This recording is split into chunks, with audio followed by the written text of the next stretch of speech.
Hey Movie What fans, how are you today? So today I want to talk about Independence Day. I'm not talking about the new Independence Day, I'm talking about the old Independence Day. So this review is for people who haven't seen the film. I mean, maybe, you want to see the new film and you're thinking about the old film. I mean, honestly, if you haven't seen the old film, I don't know who you are. Like, why haven't you seen the old film? But whatever. So the old Independence Day was directed by Roland Emmerich. It's the same guy that made Stargate and 2012 and The Day After Tomorrow. He's a German film director, and he has a really good talent for sort of combining. He has a really good. He's really good at combining drama, comedy, and humor. Sometimes he goes too far. I mean, it's a good balance of like entertainment and seriousness. He usually deals with some serious subjects like alien invasions, prophecy, the end of the world, climate change. Anyway, but he does it. He kind of is serious, but he has fun at the same time. So anyway, in Independence Day, he tackles alien invasion, and this movie came out in 1996. I remember it very clearly. They actually released it on July 4th or July 4th weekend, and it was a big hit that year. Like, everyone was into it. And the main thing that stood out was that in the posters and on the trailer, they had this big, like they would show New York City, and they had this big shadow, like from a saucer. You just saw this circle kind of coming over the shadow coming over the city. So, where are they heading? Should be entering our atmosphere within the next 25 minutes.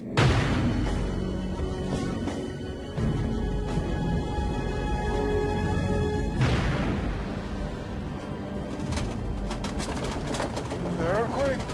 Let's just get there. And they never show the spaceships or anything, but just that scene of the shadow, coming over the entire city was like such an iconic thing to do. So anyway, the movie starred Will Smith, Jeff Goldblum, and Bill Pullman. And they do a great job. There's a whole bunch of other, well-known actors in here. And this movie is just full of really great one-liners. I mean, it's just, even now, 20 years later, they're still funny, Like, for instance, there's this one scene where Will Smith, the alien ships have come, and he doesn't even know, and he thought it was an earthquake. So he goes outside, and he sees all his neighbors running around, and he's getting the paper, and he doesn't even see it. And he's like, dang, what's wrong with everybody, I mean, it's just really funny. And there's a whole bunch of lines like that. Supposed to be my weekend off.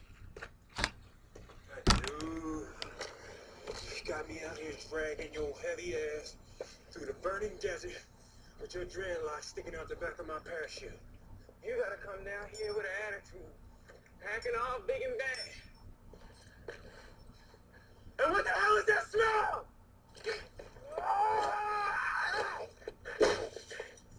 I could have been at a barbecue.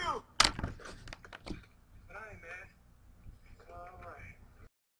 There's a whole bunch of really great characters in this movie. There's Will Smith and his co-pilot, and they're hilarious. Then there's Jeff Goldblum, who plays like this MIT dropout guy that decided to just be a cable repairman. He works at a TV station, and he has this boss who's just hilarious.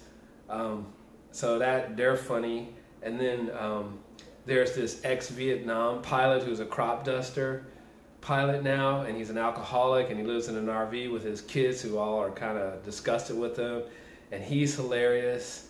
And then there's this man, the guy, I don't remember his name, but the guy that played Data in Star Trek, he plays this mad scientist in the film, and it's just really funny. He does an absolute great job of playing the mad scientist.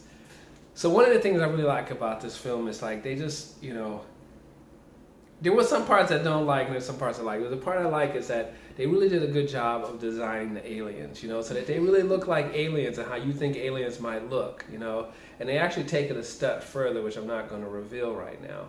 Some of the parts of the movie that I didn't really like so much are that I felt like it followed Star Wars' general plot line a lot, especially near the end.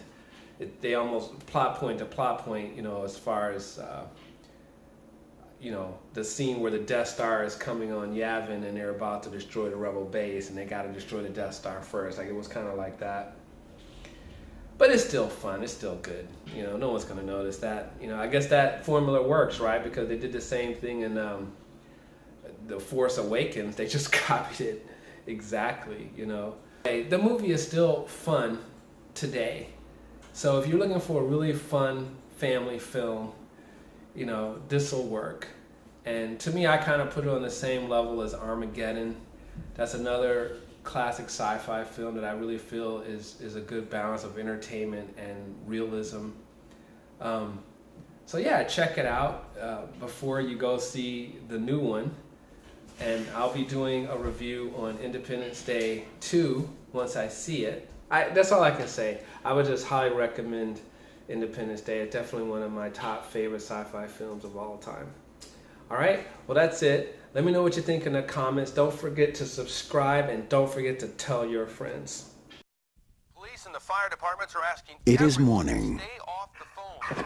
You wake up. Hey, come on. You greet your loved ones. You grab the morning paper.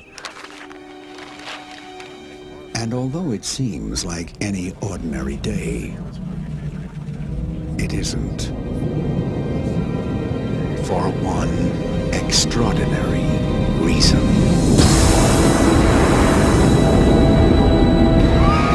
A historic and unprecedented event has occurred. The question of whether or not we are alone in the universe has been answered. This is so cool. More ships have just arrived over India, England, and Germany. I really don't think they flew 90 billion light years to come down here and start a fight. We gotta stop them! They're gonna kill us all! They're using our own satellites against us. The clock is ticking.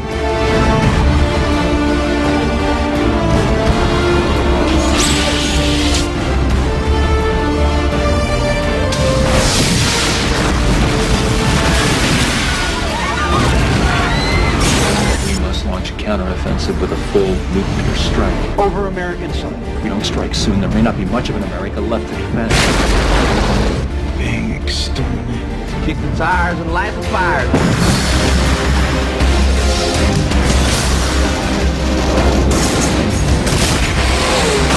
We're looking at worldwide destruction in the next 36 hours. Are you kidding?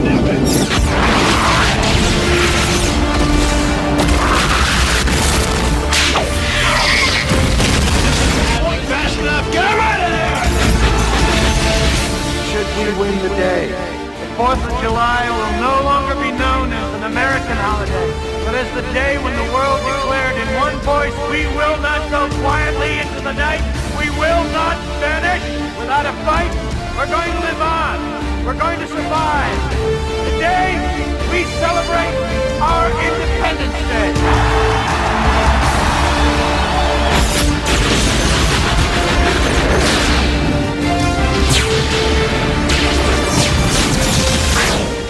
That's what I call a close encounter.